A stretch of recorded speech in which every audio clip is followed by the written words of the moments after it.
हठात कौन पे मो सांग नड़िया गछरु गली पड़ला। Hello everyone, welcome back to my YouTube search. First time बहुत दिन पर आम 3 जन बाहर थिलु आज बुलवा लगी। देखुना से मो सांगर मन केते खुशी अच्छी। आम जा पहुँची गंगा देवी पाखरे। देखुना रास्ता को देखी तो पूरा मूड खराब हो जाइथिला, तथापि मन टिके खुशी थिला कि जेहेतु मु फर्स्ट टाइम आसी।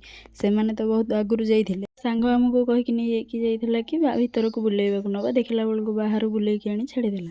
बाहर भ्यूटा एत सुंदर थिला कि 2 जन जाक घोषड़ा घोषड़ी हो जाइथिलु फोटो उठेइबा लगी। देखुना फोन रो कैमरा टिके ऑन हवा मात्र मो सांग तार भल पाइबा एठी देखै दिए। आ मो कथा कहीं पड़ची, मु तो मोर स्टाइल मारिबार गोटे भी सुजोग छाड़ेनी। हठात आम 3 जन नमुना अड़िया गछ उपरको जनक पर जणे चढ़ी जाइथे। तापरे मो सांगर कौन के जणी मन पड़थिला। देखुना केमती बेंग देखरे लटकिची गछ। तापरे मु एठी लगी जाइथिलु जंगल सफा कामरे। आ मो हाँ हाँ समस्ते जानी तू सुंदर बोली कहवा कौन निहाती दरकार। तापरे आम चली जाइथिलु काकटपुर। वीडियो भल लगे लाइक शेयर एंड सब्सक्राइब कर दे। पुणी देखा नेक्स्ट।